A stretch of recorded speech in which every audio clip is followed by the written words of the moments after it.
X misericordia y justicia en la pastoral matrimonial. El capítulo 8 de Amoris Laetitia. Miguel A. Ortiz. Y la misericordia es la plenitud de la justicia. En estas páginas consideraremos la razón de ser de la disciplina relativa a la admisión a los sacramentos, tratando de leer el capítulo 8 de Amoris Laetitia, y, a la luz de los principios que rigen la pastoral matrimonial en el magisterio del Papa Francisco y desde la perspectiva de la dimensión de justicia presente en el matrimonio. No pretendemos resolver la cuestión sino ofrecer una clave de lectura. En las llamadas situaciones irregulares hay una cuestión moral que debe resolverse caso por caso. Pero hay una cuestión de justicia que da razón de ser de la disciplina.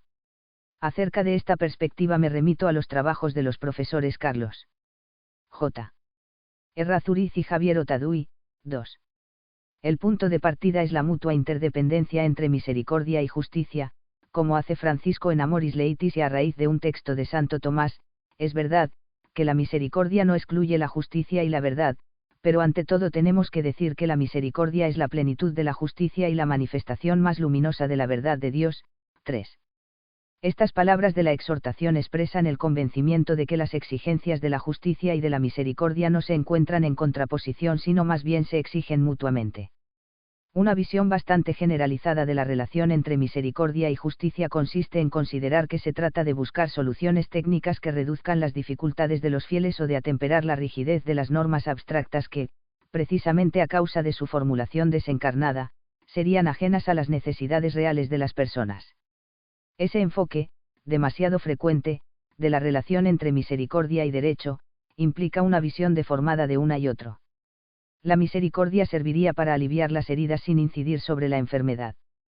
Con palabras del Papa Francisco, se trataría de una misericordia engañadora, que venda las heridas sin antes curarlas y medicarlas, que trata los síntomas y no las causas y las raíces. 4J. Por su parte, el derecho sería visto como un conjunto de normas positivas o de prácticas eclesiásticas, no necesariamente relacionadas con los designios misericordiosos de Dios, preceptos que servirían para garantizar la certeza de las relaciones sociales independientemente de las necesidades de los fieles, o bien para dar flexibilidad en un sentido puramente subjetivo, desconectado de las exigencias de la justicia. En cambio, una visión equilibrada de la relación entre ambas ha de basarse en la consideración de que las virtudes, tanto la misericordia como la justicia, ayudan a la persona a alcanzar su fin último. Ciertamente la misericordia lleva a compadecer las necesidades ajenas y, si es necesario, a conceder excepciones a las normas humanas generales. Pero tales excepciones no pueden ser injustas, no pueden contradecir un derecho de la persona o de la institución que vaya más allá de la norma humana, cuando ésta incide sobre exigencias fundadas en el derecho divino. La misericordia, además, es virtuosa en la medida en que conduce a la justicia. En este ámbito hay que entender la justicia en un sentido amplio que incluye la caridad y la llamada a la santidad, como tendremos ocasión de recordar más adelante. S. La verdadera compasión misericordiosa exige el respeto y la promoción del derecho en cuanto justo, y no tiene nada que ver con el sentimentalismo no virtuoso, que podría llevar a una toma de soluciones incompatibles con lo que es justo en virtud del derecho divino o de un legítimo derecho humano. 2. Indisolubilidad, matrimonio y Eucaristía. Comunión conyugal, eucarística y eclesial. En la base de la doctrina y de la praxis con que han de ser atendidos pastoralmente los divorciados vueltos a casar está el convencimiento que tiene la Iglesia del carácter indisoluble del matrimonio, una de las mayores contribuciones del derecho de la Iglesia a la cultura jurídica. 6. La indisolubilidad no es una norma extrínseca al matrimonio ni solo un ideal al que se debe tender, es un don que forma parte del modo de realizar la vocación natural al amor. La respuesta de Jesús a la pregunta de los fariseos sobre el repudio deja claro que la razón de ser de la indisolubilidad está precisamente en que es Dios quien une al hombre y a la mujer, que se convierten en una sola carne, así estaba previsto desde el principio. Siefar. MT 19,1 a 9 y paralelos. Si la fuerza del vínculo dependiese de la voluntad de los cónyuges quedaría en un deseo, un ideal. Pero no, es Dios quien concede el don de la indisolubilidad. De ahí se sigue no solo su irrevocabilidad, Dios no retira sus dones, sino también su factibilidad, es Dios quien da cumplimiento y quien sostiene la respuesta fiel de los cónyuges. En efecto, la consideración de la indisolubilidad como un don implica también la seguridad de que, incluso en los momentos difíciles, de modo particular en el caso de los fieles abandonados por sus cónyuges o en el de los divorciados vueltos a casar, es posible permanecer fieles a la propia condición de esposos hechos una sola carne. Pero la definitividad de la unión conyugal, la indisolubilidad, no es sólo dada y sostenida por Dios, en cierto sentido desde fuera, sino que forma parte de la misma dinámica de la realidad matrimonial. Con palabras del Papa Francisco, la imagen de Dios es la pareja matrimonial, el hombre y la mujer, no solo el hombre, no solo la mujer, sino los dos.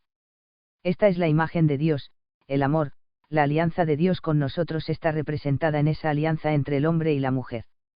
Y esto es hermoso. Somos creados para amar, como reflejo de Dios y de su amor. Y en la unión conyugal el hombre y la mujer realizan esta vocación en el signo de la reciprocidad y de la comunión de vida plena y definitiva. La unión entre el hombre y la mujer en el matrimonio revela el amor de Dios y lo contiene. Pero entre el matrimonio y el amor de Dios por nosotros hay mucho más que una semejanza o una imagen, hay un vínculo por así decir constitutivo. El matrimonio refleja un misterio grande, la relación instaurada por Cristo con la Iglesia, una relación nupcial, CFR. F5,2 y 33, 8. De aquí proviene el estrecho vínculo entre matrimonio y Eucaristía, dos sacramentos que se significan recíprocamente. Solamente se pueden entender poniéndolos en relación uno con otro. Los esposos forman una sola carne, que significa la carne entregada de Cristo, el mismo misterio del cuerpo de Cristo, del que nace la Iglesia y que se ofrece en la Eucaristía. El matrimonio, en cuanto primera revelación del amor esponsal de Cristo, tiene una razón de significación de la Eucaristía, sabiendo que es el matrimonio podemos acercarnos a la profundidad del amor del Verbo por nosotros, cuya entrega, realizada en el misterio pascual, se actualiza en la Eucaristía. Por ese motivo Familiaris Consortio puede decir que, la Eucaristía es la fuente misma del matrimonio cristiano. En efecto, el sacrificio eucarístico representa la alianza de amor de Cristo con la Iglesia, en cuanto sellada con la sangre de la cruz, CFR en 19, 34, y 9j. Por otro lado, la comunión eclesial exige que no haya contradicción entre la condición familiar y la participación en el sacramento de la Eucaristía, sacramento de comunión. Hay en efecto una estrecha relación entre la comunión conyugal y la eucarística con el misterio de la Iglesia, esposa de Cristo. El matrimonio y la familia tienen una dimensión de comunión que lleva al centro visible de la comunión, que es el mismo Cristo hecho don en la Eucaristía. La celebración del matrimonio constituye un signo que hace presente el amor fiel de Cristo por nosotros en cuanto Iglesia domesticatio. Por tanto, cuando ese lazo se rompe, la comunión eclesial queda herida. La comunión eclesial, don de Dios y responsabilidad de los fieles, comprende y exige la armonía entre los dos aspectos, y posee una indudable dimensión de justicia intraeclesial. Esta perspectiva permite considerar la cuestión de la admisión a los sacramentos no en términos puramente disciplinares o morales sino de justicia y de comunión edesial, n. Un planteamiento puramente disciplinar o basado en una supuesta situación de pecado en que se encontrarían los fieles amenaza con llevar a un callejón sin salida. Si se incide solamente en la situación de pecado, dejando de lado la relación con la justicia, no se entiende por qué no ha de poder ser perdonado al igual que los demás pecados. En consecuencia, la denegación del acceso a la comunión chocaría con la misericordia divina. La mirada puesta sobre la justicia, en cambio, ofrece numerosas luces para resolver la cuestión. Entre marido y mujer hay una elemental exigencia de justicia, que es precisamente el mutuo reconocimiento como cónyuges, con las obligaciones que se originan.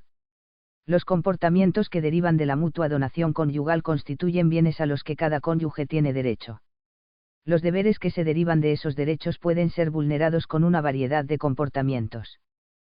Quien se vuelve a casar civilmente tras haberse divorciado puede hacerlo con la conciencia de estar violando un deber de justicia, o bien con el dolor de haber sido abandonado por el propio cónyuge, o quizá con una actitud superficial que ni siquiera capta la seriedad del compromiso adquirido.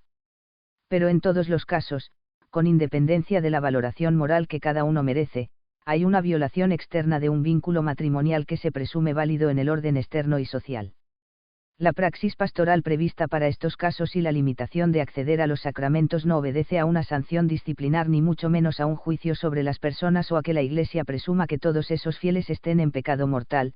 La situación moral de las personas solo la juzga Dios, que conoce la profundidad del corazón. No, la razón de ser de la prohibición está en la situación objetiva en la que se encuentran, debida a un comportamiento en el que los fieles contradicen las exigencias de la comunión eclesial requeridas por la preexistente condición conyugal, y 2j. La Eucaristía constituye el signo del amor esponsal indisoluble de Cristo por nosotros, un amor que viene objetivamente contradicho por el signo infringido por los esposos que han roto su experiencia matrimonial y viven una segunda unión.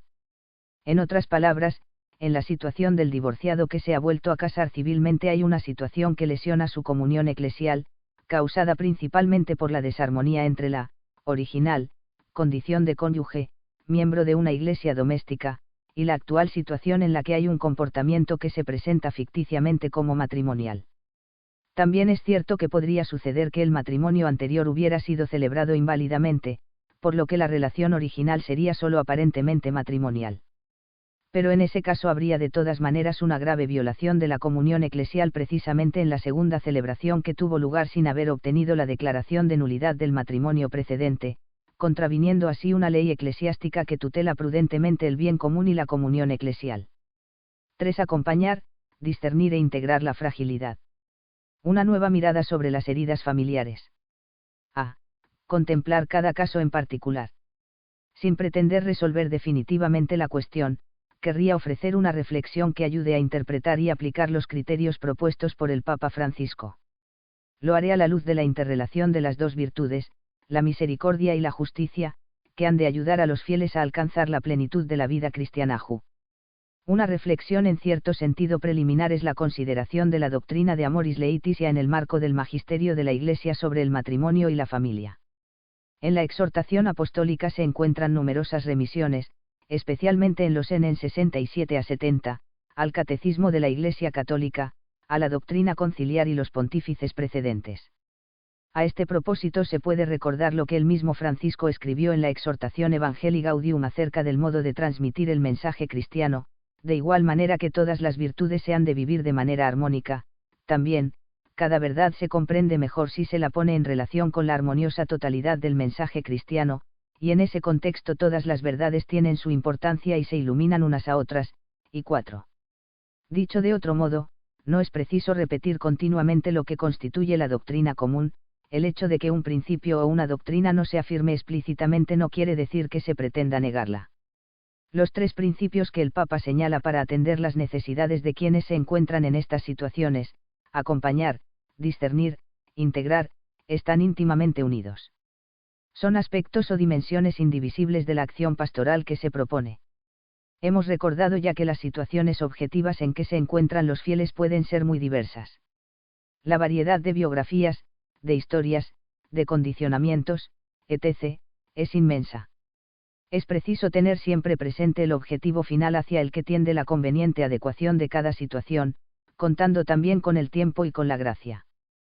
Pero a la vez hay que tratar a cada persona considerando que su situación subjetiva puede ser diversa, quizá especialmente en la culpabilidad respecto a una situación irregular y en su disposición interior, como veremos. En este sentido, sin dar simplemente por buenas aquellas formas de vida que distan del matrimonio en su raíz misma, hay que tratar de ver qué puntos válidos y qué disposiciones favorables pueden darse en cada situación personal. En algunas situaciones no existe ni culpa ni mal moral, o, en el caso de que los hubiera habido, cabe que hayan sido perdonados. En cualquier caso, se trata de dificultades particulares que exigen una atención especial, cuando no especializada. Amoris Laetitia retoma de Familiaris Consortio la necesidad de discernir, entre las circunstancias objetivas en que se encuentran estas personas, las llamadas situaciones irregulares, expresión que puede prestarse a equívocos. Los pastores, por amor a la verdad, están obligados a discernir bien las situaciones. En efecto, hay diferencia entre los que sinceramente se han esforzado por salvar el primer matrimonio y han sido abandonados del todo injustamente, y los que por culpa grave han destruido un matrimonio canónicamente válido. Finalmente están los que han contraído una segunda unión en vista a la educación de los hijos, y a veces están subjetivamente seguros en conciencia de que el precedente matrimonio, irreparablemente destruido, no había sido nunca válido. Y 6. La diversidad de situaciones implica una diferente valoración moral, también en función del comportamiento observado por los fieles tras la crisis de la unión. Los divorciados vueltos a casar deberían preguntarse cómo se han comportado con sus hijos cuando la unión conyugal entró en crisis, Si hubo intentos de reconciliación, como es la situación del cónyuge abandonado, ¿qué consecuencias tiene la nueva relación sobre el resto de la familia y la comunidad de los fieles? ¿Qué ejemplo ofrece esa relación a los jóvenes que deben prepararse al matrimonio? Y 7j. Ahora bien, es preciso distinguir correctamente la responsabilidad moral de las decisiones del pasado, la causa del fracaso del matrimonio, el divorcio y el posterior matrimonio civil, el trato dispensado al cónyuge y a los hijos, la actitud con que se afrontan las responsabilidades respecto de los hijos que quizá ha tenido en la nueva unión, etc., de la situación actual.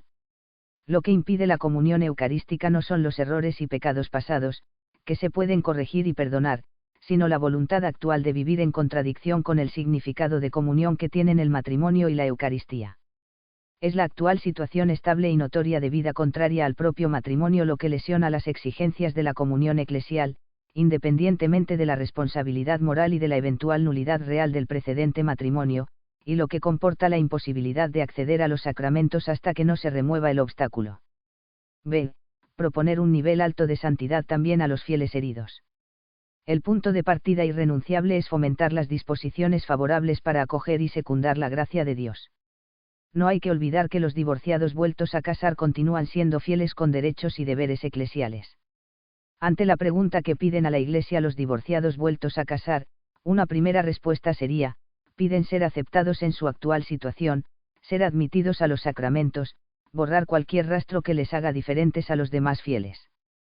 Considero que esa respuesta sería bastante superficial, poco realista y, en todo caso, no iría al fondo de la cuestión. Quien emplea sus energías en la pastoral con estos fieles sabe que más que un certificado de normalidad, el fiel pide ante todo comprensión y ayuda para arrojar luz sobre su experiencia, sobre su situación actual, sobre el camino a recorrer. Así lo explica Jean Miguel Garrigues: mi experiencia pastoral en un país como Francia me ha enseñado que las parejas vueltas a casar compuestas por personas que practican regularmente, de hecho, están formadas por creyentes leales, coherentes con la fe, y por eso no piden acercarse a la comunión. En consecuencia, o piden a la Iglesia que examine la eventual nulidad de un matrimonio anterior, ya que honestamente tienen razones serias para considerarlo nulo, o eligen la vía de la continencia, o bien aceptan recorrer su camino sin los sacramentos en una vida que, a pesar de todo, suele ser piadosa.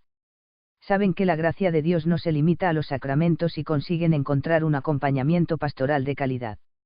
Respecto a los que, y son los más numerosos, la práctica religiosa es solo esporádica y sobre todo sociológica, no les mueve principalmente el deseo de acercarse al sacramento de la comunión, ya que raramente van a misa y llevan una vida sacramental prácticamente nula. Su deseo es que la Iglesia dé una especie de garantía de respetabilidad moral a su segunda unión. Y 8. Los fieles que se encuentran en esta situación siguen siendo fieles de la Iglesia. Por este motivo la Iglesia debe prodigarles su cuidado animándolos a que vivan de acuerdo con las exigencias del Evangelio, proponiéndoles la misma meta que a todos los bautizados, un nivel alto de santidad, como señalaba San Juan Pablo II en la Carta Apostólica Novo Millennio Ineunte.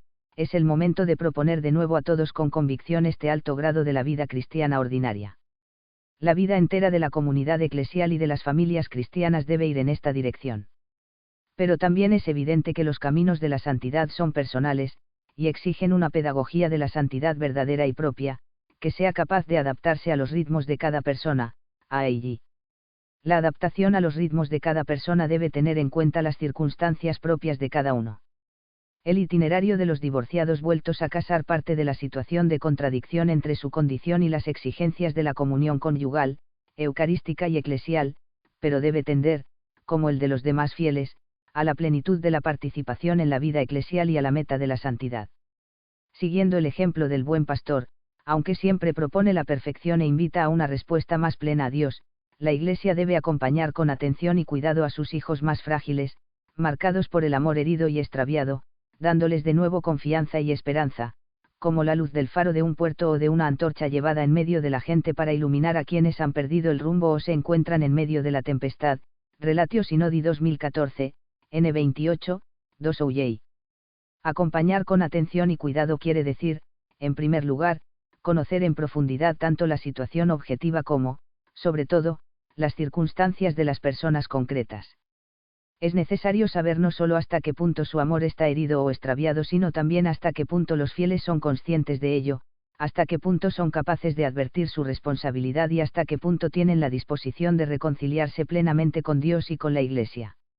No hay que ignorar que en ocasiones la dificultad para ver los pasos que hay que dar obedece a una mala disposición o debilidad de la voluntad, que ha de ser fortalecida. Por este motivo, durante todo el proceso la pastoral debe iluminar el rumbo perdido y a la vez suscitar en ellos la confianza y esperanza que necesitan para acercarse a la luz y para aceptar la oferta de acompañamiento. Como es cabal, en este momento no se está hablando primariamente de un sujeto institucional que acompañe a los fieles que se encuentran en estas circunstancias, sino de cualquier fiel que, con su ejemplo y su palabra, pueda serles próximo y manifestar la fraternidad cristiana. Muchas veces, al menos en su inicio, el movimiento de retorno de los fieles distanciados de la práctica religiosa arrancará o será acompañado precisamente por otros fieles de su mismo estado y condición, a través de las relaciones ordinarias de familia, trabajo, amistad, etc. Es lo que Francisco llama gráficamente, pastoral cuerpo a cuerpo, 2i.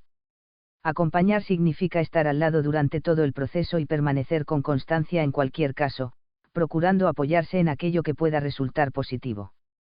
En la exhortación apostólica postsinodal Francisco recoge un texto de la Relatio Finolis del Sínodo de 2014 que subraya justamente que, es preciso afrontar todas estas situaciones de manera constructiva, tratando de transformarlas en oportunidad de camino hacia la plenitud del matrimonio y de la familia a la luz del Evangelio.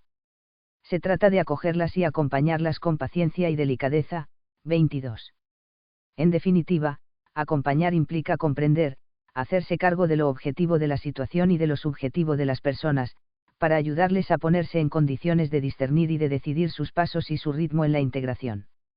El acompañamiento pastoral buscará en primer lugar fomentar las disposiciones, el deseo de secundar la voluntad de Dios, más que de recibir un certificado de regularidad por parte de los demás fieles. Les ayudará a ser sinceros consigo mismos para dar los pasos que en su situación concreta pueden dar y para querer ver lo que el Señor espera de ellos. C. Ayudar a discernir la voluntad de Dios en cada caso. Podría decirse que el paso intermedio que enlaza la comprensión propia del acompañamiento y el desarrollo del discernimiento se encuentra en la adecuada consideración de la complejidad que muchas veces está presente en la historia, en las circunstancias del momento y en el interior de los fieles que se encuentran en ellas. Si se tiene en cuenta la innumerable diversidad de situaciones concretas, puede comprenderse que no debía esperarse del sínodo o de esta exhortación una nueva normativa general de tipo canónica, aplicable a todos los casos.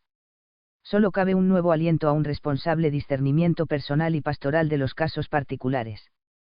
La tarea de discernimiento comienza con la oración y con el conocimiento y análisis del caso concreto y de los fieles que lo encarnan para que puedan descubrir y secundar la voluntad de Dios para ellos en su situación concreta. No se trata de una especulación puramente teórica, sino más bien de una consideración que parte de las condiciones de las personas. Esto obviamente no significa inventarse una norma moral o prescindir de la universalidad de los principios morales. Significa más bien ayudar a realizar un juicio de conciencia adecuado por parte del propio fiel, distinguiendo convenientemente entre la situación objetiva y la determinación del grado de imputabilidad, de culpa, atribuible al sujeto.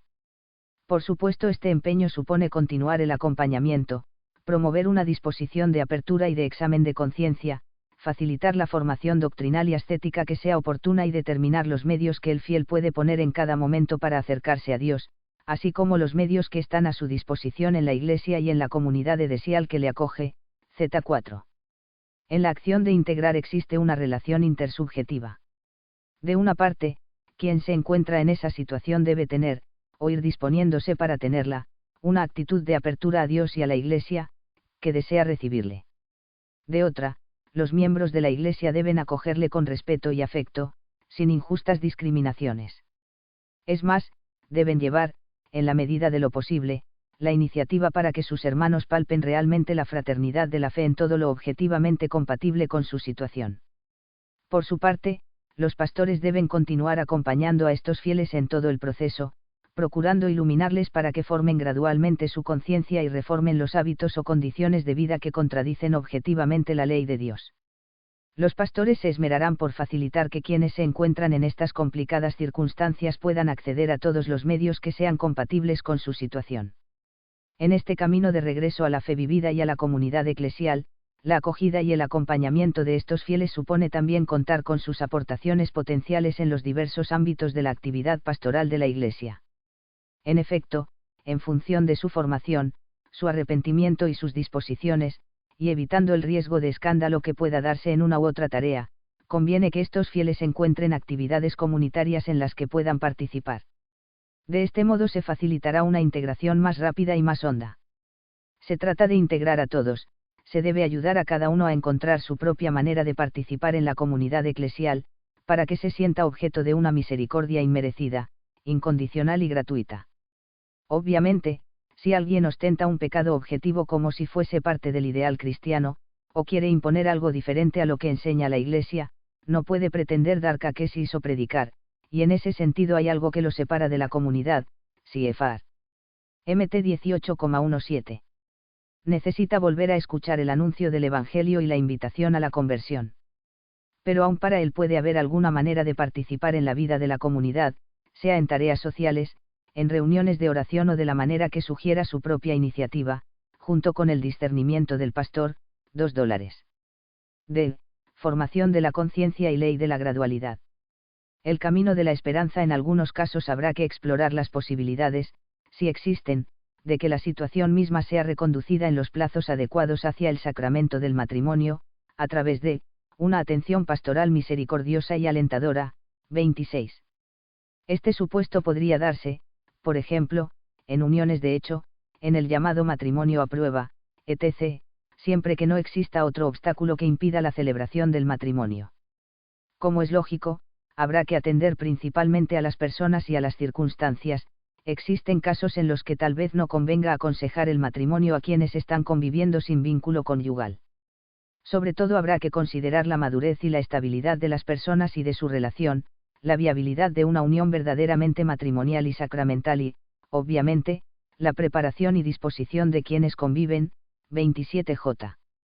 Por otra parte, Amoris Laetitia recoge un principio moral tradicional cuando recuerda justamente que pueden existir acciones gravemente inmorales desde el punto de vista objetivo que, en el plano subjetivo y formal, no sean imputables o no lo sean plenamente, a causa de la ignorancia, el miedo o de otros atenuantes que la Iglesia ha tenido siempre en cuenta.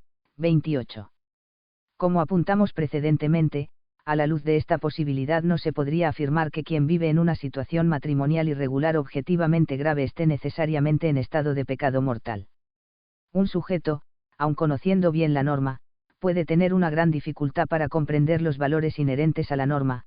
San Juan Pablo II, Familiaris Consortio, N. 121, o puede estar en condiciones concretas que no le permiten obrar de manera diferente y tomar otras decisiones sin una nueva culpa.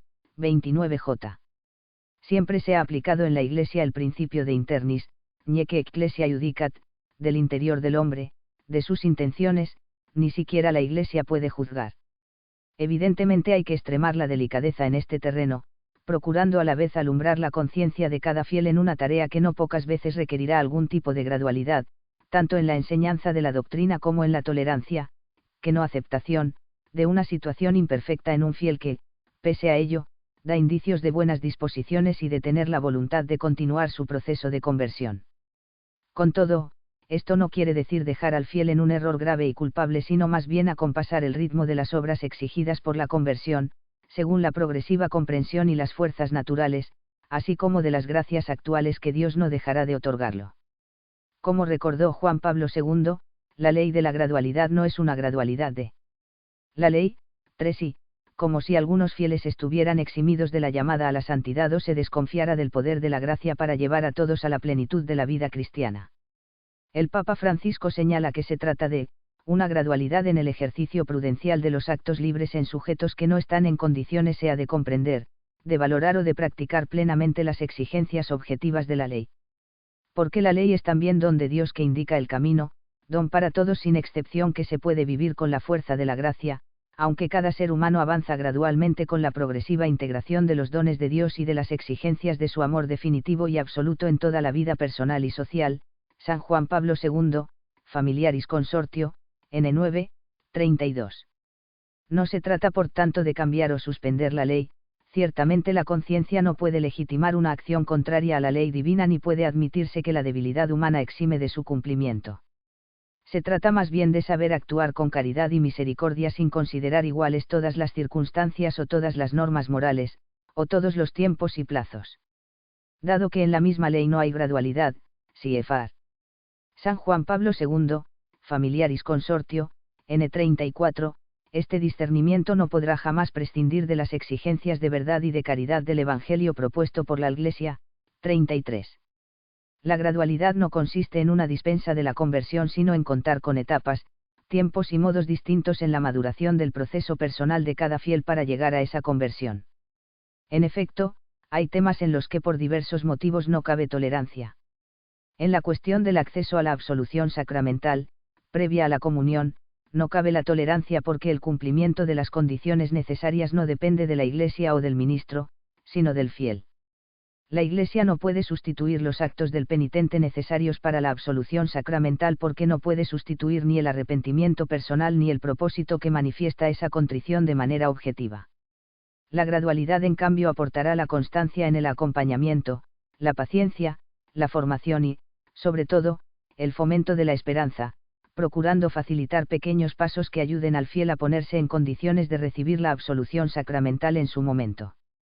Hay materias en las que, existiendo buena voluntad de fondo para ir acercándose paulatinamente a una recta vida cristiana, no es necesario exigir de golpe lo que todavía no se está en condiciones de dar, pero tampoco se puede dar, solo con ese inicio de disposición, lo que todavía no se está en condiciones de recibir. 4. Conclusión. El propósito sincero de querer secundar la doctrina del magisterio y el acceso a los sacramentos. Según la solución propuesta de manera constante por el magisterio, la historia concreta o la situación del momento, sobre todo por el bien de los hijos habidos, pueden conllevar que en algunos casos sea difícil exigir la separación física de la pareja o incluso que sea aconsejable el mantenimiento de la convivencia. En estos casos quizá no pueden separarse aunque no sean esposos, pero no pueden unirse, conyugalmente, precisamente porque no son esposos.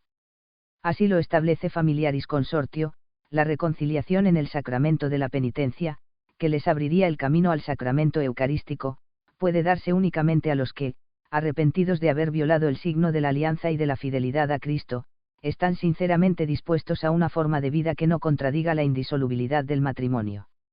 Esto lleva consigo concretamente que cuando el hombre y la mujer, por motivos serios, como, por ejemplo, la educación de los hijos, no pueden cumplir la obligación de la separación, asumen el compromiso de vivir en plena continencia, o sea de abstenerse de los actos propios de los esposos. San Juan Pablo II, homilía para la clausura del Bisínodo de los Obispos, 25 de octubre de 198, 351. Como vimos anteriormente, interesa, reconocer con sinceridad y honestidad aquello que, por ahora, es la respuesta generosa que se puede ofrecer a Dios, y descubrir con cierta seguridad moral que esa es la entrega que Dios mismo está reclamando en medio de la complejidad concreta de los límites, aunque todavía no sea plenamente el ideal objetivo. 36j. Esto no significa que la situación objetiva de contradicción con la voluntad de Dios haya cambiado sustancialmente, sino que hay que alentar y respetar cada una de las fases del proceso de arrepentimiento y de voluntad de lucha, sin pretender exigir toda la lucha repentinamente, cuando quizá falta todavía formación y oración para tomar conciencia recta de la propia situación y de su valoración moral. El sacerdote que acompaña y ayuda a discernir los pasos que el fiel está en condiciones de dar con la ayuda de la gracia, tratará de suscitar en su alma el propósito de vivir de acuerdo con la solución apuntada, mantener la convivencia si hay motivos serios para ello, evitando los actos propios de los esposos y el escándalo de la comunidad. No puede eximirle de esa meta, aunque por ahora le resulta difícilmente alcanzable. Le animará a querer, a tener al menos deseos de tener deseos, pidiendo para ello la luz y la fuerza del Espíritu Santo. Si el propósito de vivir de acuerdo con la meta propuesta es sincero, aunque se prevean dificultades para realizarlo, por ejemplo por la distinta disposición de la otra parte, podrá ser admitido a los sacramentos. Como es evidente, la clave está en la sinceridad del fiel, que ha de ser acompañado en ese camino, realizable aunque comporte la presencia de la cruz, que recorre confiado en la ayuda de la gracia. Conviene recordar cuanto escribía Juan Pablo II en 1996, Si quisiéramos apoyar la decisión de no pecar más sola o principalmente en nuestras fuerzas, con una pretendida autosuficiencia, casi con un estoicismo cristiano o nuevo pelayanismo, traicionaríamos aquella verdad sobre el hombre a la que hacíamos referencia, como si declaráramos al Señor, más o menos conscientemente, que no tenemos necesidad de él. Hay que recordar por otro lado que una cosa es la existencia de un sincero propósito y otra el juicio de la inteligencia acerca del futuro.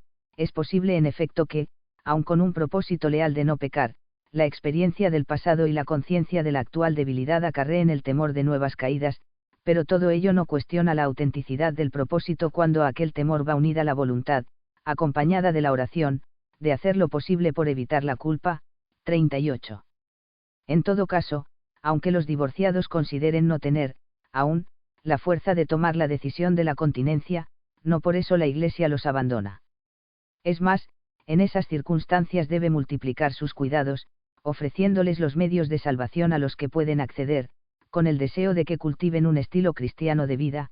39, confiando en que, pueden obtener de Dios la gracia de la conversión y de la salvación si perseveran en la oración, en la penitencia y en la caridad.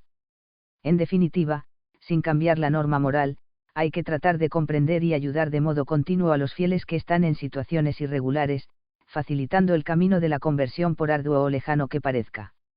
El hombre tiene íntimamente necesidad de encontrarse con la misericordia de Dios hoy más que nunca, para sentirse radicalmente comprendido en la debilidad de su naturaleza herida, y sobre todo para hacer la experiencia espiritual de ese amor que acoge, vivifica y resucita a la vida nueva. 4. Profesor ordinario de Derecho Matrimonial Canónico en la Universidad Pontificia de la Santa Cruz y juez del Tribunal de Apelación del Vicariato de Roma. En estas páginas retomo en gran parte las consideraciones expuestas en M. A. Ortiz, La Misericordia, Pienezza della Giustizia, NIIVV. Studi in honore di Cariocutio, volumen 3, Librería Editrice Vaticana, Città del Vaticano 2017, 295 a 311, publicado también como Las exigencias de justicia como clave de interpretación de la pastoral matrimonial. El capítulo octavo de Amoris Laetitia, Anuario Canónico, 5, 2019, 101 a 116. 1. Francisco, Exhortación Apostólica Postsinodal Amoris Laetitia, 19 de marzo de 2016. 2. CFR CJ Errázuriz M.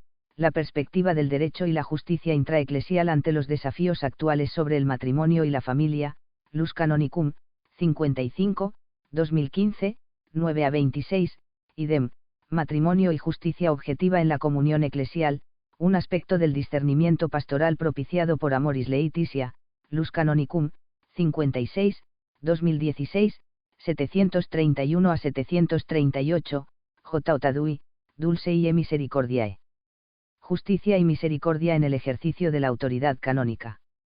Y Historia, Lus Canonicum, 56, 2016, 585 a 619, idem, Dulceie Misericordiae. Justicia y misericordia en el ejercicio de la autoridad canónica. 2. El capítulo octavo de Amoris Laetitia, Lus Canonicum, 57, 2017, 153 a 201. 3. Francisco, Amoris Laetitia, N311.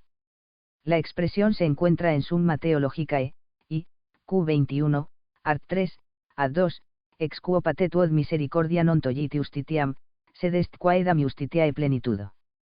4J. Francisco, discurso de clausura de la Tercera Asamblea Extraordinaria del Sínodo de los Obispos, 18 de octubre de 2014. 5. Este era el leitmotiv de mis reflexiones en M. A. Ortiz, La Pastoral Dei Fedeli Divorziati Risposati Civilmente el Aloro Chiamata Alia Santità, en C.J. Errázuriz M. A. Ortiz, y 10, Misericordia e Diritto nel Matrimonio, Edusc, Roma 2014, pp 99-129, publicado también como Llamados a la Santidad. La Pastoral de los Fieles Divorciados Vueltos a Casar Civilmente, en N. Álvarez de las Asturias Edificio, en la Salud y en la Enfermedad. Pastoral y Derecho al Servicio del Matrimonio, Cristiandad, Madrid 2015, pp 113-157. 6.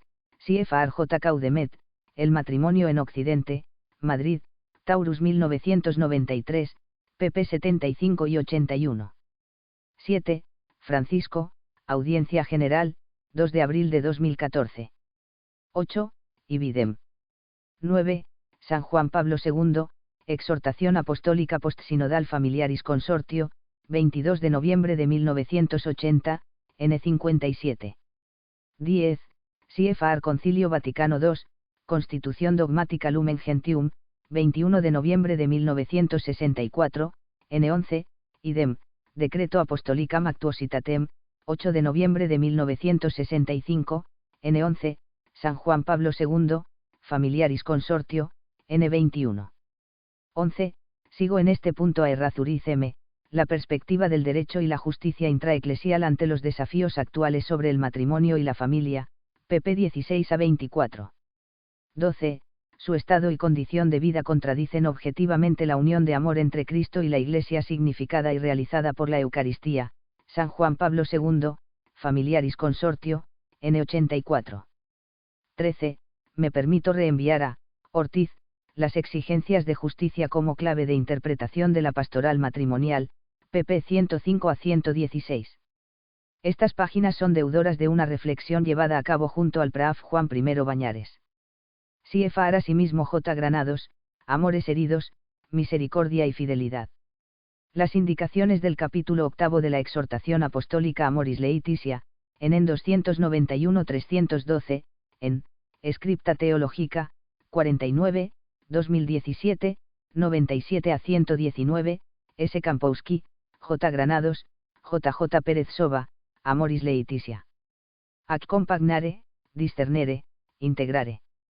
Vademecum per una nuova pastorale familiare, Cantagalli, Siena 2016, L. Martínez Sistach, come applicare / Amoris Laetitia, Librería Editrice Vaticana, Città del Vaticano 2017. 14. Francisco, Evangelii Gaudium, 24 de noviembre de 2013, N39. 15.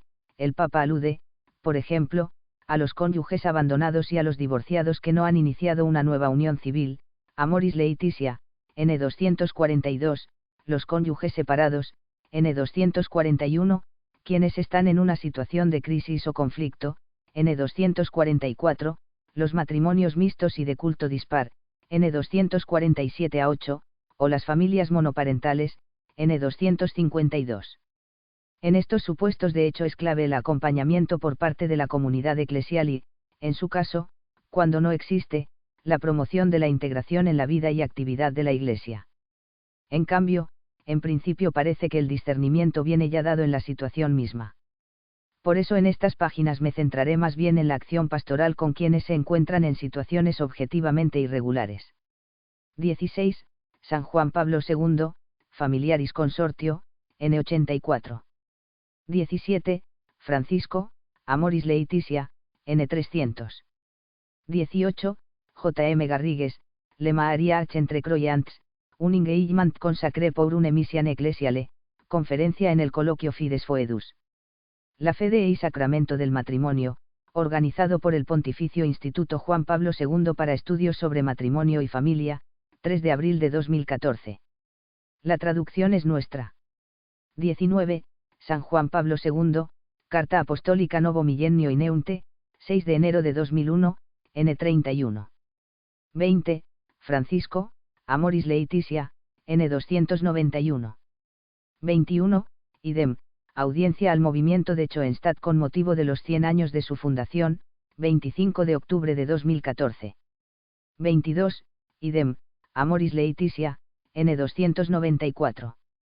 Se trata de una cita completa de Relatio Synodi 2014, N43. 23. Francisco, Amoris Laetitia, N300. 24. CFR Ibidem, N293. 25. Ibidem, N297. 26. Ibidem, N293. Se trata de una cita completa de Relatio Synodi 2014, N26. 27. CFR Francisco, Amoris Laetitia, N294. 28. Con respecto a estos condicionamientos, el Catecismo de la Iglesia Católica se expresa de una manera contundente, la imputabilidad y la responsabilidad de una acción pueden quedar disminuidas e incluso suprimidas a causa de la ignorancia, la inadvertencia, la violencia, el temor, los hábitos, los afectos desordenados y otros factores psíquicos o sociales, N. 1735. En otro párrafo se refiere nuevamente a circunstancias que atenúan la responsabilidad moral, y menciona, con gran amplitud, la inmadurez afectiva, la fuerza de los hábitos contraídos, el estado de angustia u otros factores psíquicos o sociales, N. 2352. Por esta razón, un juicio negativo sobre una situación objetiva no implica un juicio sobre la imputabilidad o la culpabilidad de la persona involucrada.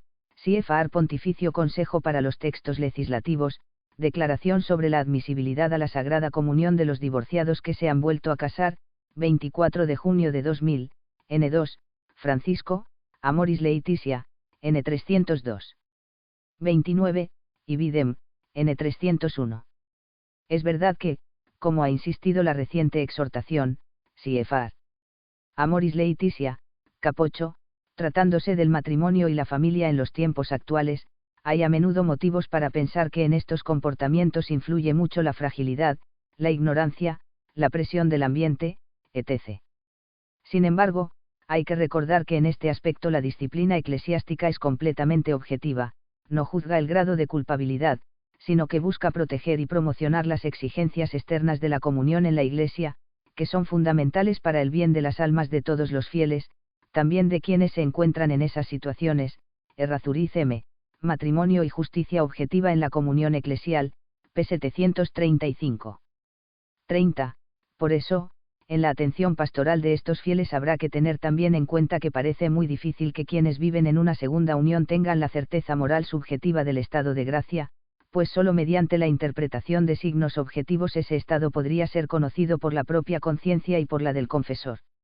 Además, habría que distinguir entre una verdadera certeza moral subjetiva y un error de conciencia que el confesor tiene la obligación de corregir, como se ha dicho antes, en cuanto que en la administración del sacramento el confesor es no solo padre y médico, sino también maestro y juez, tareas todas estas que ciertamente ha de cumplir con la máxima misericordia y delicadeza, y buscando ante todo el bien espiritual de quien se acerca a la confesión.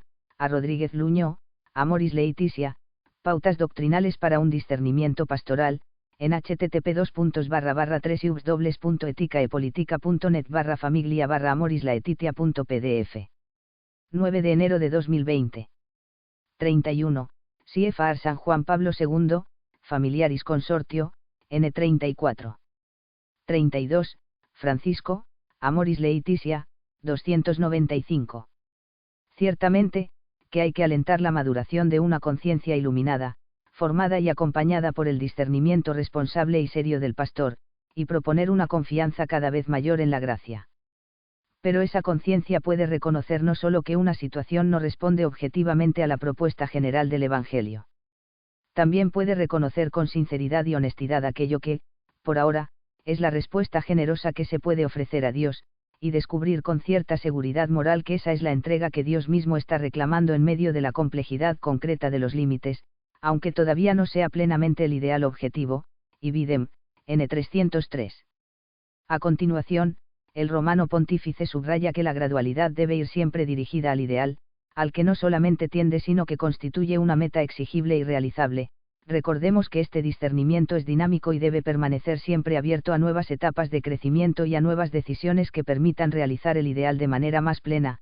Ibidem, N303. Otra cuestión es que se puede permitir o que se debe aplazar en cada momento. 33. Ibidem, N300.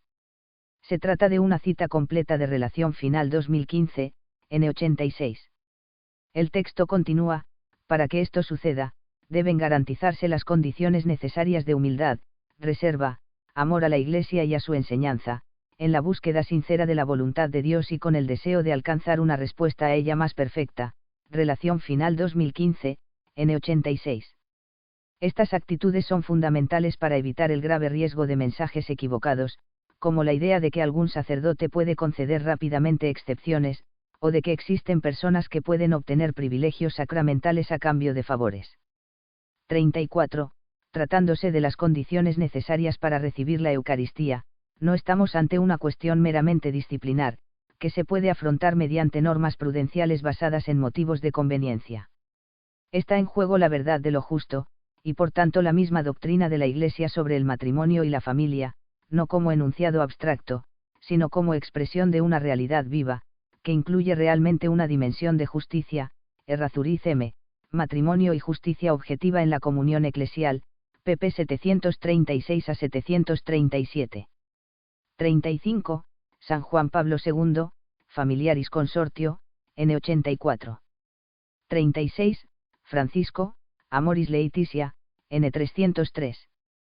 El discernimiento debe ayudar a encontrar los posibles caminos de respuesta a Dios y de crecimiento en medio de los límites. Por creer que todo es blanco o negro a veces cerramos el camino de la gracia y del crecimiento, y desalentamos caminos de santificación que dan gloria a Dios.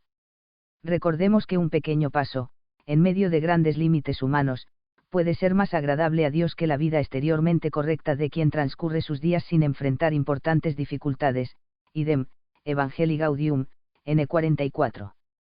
La pastoral concreta de los ministros y de las comunidades no puede dejar de incorporar esta realidad, idem, Amoris Laetitia, N305. 37. En realidad, se trata de una solución similar a la que se adopta con las personas que se encuentran en peligro próximo de pecado. La sinceridad de la conversión, el propósito de lucha y la ayuda de la gracia permiten administrar la absolución aunque no se excluya que el fiel pueda volver a caer en el pecado. 38. San Juan Pablo II, carta al cardenal Baum con ocasión de un curso sobre él. Fuero interno organizado por la Penitenciaría Apostólica, 22 de marzo de 1996. El Card. Antanelli, por su parte, resume con estas palabras la actitud del confesor. El sacerdote confesor puede encontrar un divorciado que se ha vuelto a casar que cree sincera e intensamente en Jesucristo, lleva un estilo de vida comprometido, generoso, capaz de sacrificio, que reconoce que su vida de pareja no se corresponde con la norma evangélica, pero considera que no comete pecado a causa de las dificultades que le impiden observar la continencia sexual. Por su parte, el confesor lo acoge con cordialidad y respeto, lo escucha con benévola atención, buscando considerar los múltiples aspectos de su personalidad. Además, lo ayuda a mejorar sus disposiciones, de tal modo que pueda recibir el perdón, respeta su conciencia, pero le recuerda su responsabilidad frente a Dios, el único que ve el corazón de las personas, le advierte que su relación sexual está en contradicción con el Evangelio y la doctrina de la Iglesia, lo exhorta a rezar y a comprometerse para arribar gradualmente a la continencia sexual, con la gracia del Espíritu Santo. Por último, si el penitente, aunque prevea nuevas caídas, muestra una cierta disponibilidad a dar pasos en la justa dirección, le da la absolución y lo autoriza a acceder a la comunión eucarística pero sin provocar escándalo, comúnmente en un lugar donde no es conocido, como ya hacen los divorciados que se han vuelto a casar y que se comprometen a practicar la continencia. En todo caso el sacerdote debe atenerse a las indicaciones dadas por su obispo, e Antanelli, tra regole ed exceptioni, un di facile equilibrio, en http://chiesa.espresso.u.republica.it/articolo/i35 y 334-html, 9 de enero de 2020. 39. Los divorciados vueltos a casar, a pesar de su situación, siguen perteneciendo a la Iglesia, que los sigue con especial atención, con el deseo de que, dentro de lo posible, cultiven un estilo de vida cristiano mediante la participación en la Santa Misa, aunque sin comulgar, la escucha de la palabra de Dios, la adoración eucarística, la oración, la participación en la vida comunitaria, el diálogo con un sacerdote de confianza o un director espiritual, la entrega a obras de caridad, de penitencia, y la tarea de educar a los hijos. Benedicto XVI, Exhortación Apostólica Postsinodal Sacramentum Caritatis, 22 de febrero de 2007, N29. 40. San Juan Pablo II, Familiaris Consortio, N84. 41, idem, Discurso a la familia del amor misericordioso, 2 de enero de 1981.